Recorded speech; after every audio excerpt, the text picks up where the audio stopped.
நீங்கள் பார்த்துக் கொண்டிருப்பது நியூஸ் 21 செய்திகள். தமிழ்நாடு செய்திகளை உடனுக்குடன் தெரிந்து கொள்ள நியூஸ் 21 செய்திகளை பாருங்கள். உண்மை, உழைப்பு, உயர்வு. குமரி மாவட்ட எஸ்பி அலுவலகத்தில் பாஜக மகளிர் அணியினர் மனு. கன்னியாகுமரி மாவட்ட பாஜக மகளிர் அணி சார்பில் நாகர்கோவில் எஸ்பி அலுவலகத்தில் மாநில மகளிர் அணி தலைவி உமாரதி தலைமையில் கோரிக்கை மனு அளிக்கப்பட்டது. அதில் காஷ்மீரில் பகல்காமில் இந்தியர்களை தீவிரவாதிகள் சுட்டுக் கொண்ட சம்பவம் நாடு முழுவதும் மிகப்பெரிய அதிர்ச்சியை ஏற்படுத்தி உள்ளது. நாடு முழுவதும் ஒரு அசாதாரண சூழ்நிலை ஏற்பட்டு உள்ளது. நாட்டில் பாதுகாப்பு தீவிரப்படுத்தப்பட்டு உள்ளது.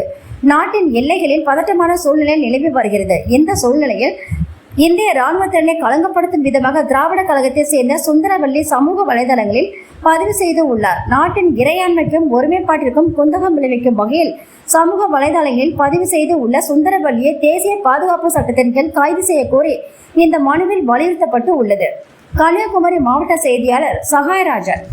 கள்ளக்குறிச்சி மாவட்டம் சின்னசேலத்தில் சிறுமலர் மேல்நிலைப்பள்ளி, இதயா நர்சரி பிரைமரி ஸ்கூல், சிறுமலர் தொடக்கப்பள்ளியில் தமிழ்நாடு அரசு வழங்கும் நலத்திட்டங்கள் அனைத்தும் மாணவ மாணவிகளுக்கு முழுமையாக வழங்கப்படும். 1ஆம் வகுப்பு முதல் 8ஆம் வகுப்பு வரை தமிழ் வழி கல்வி முற்றிலும் இலவசம்.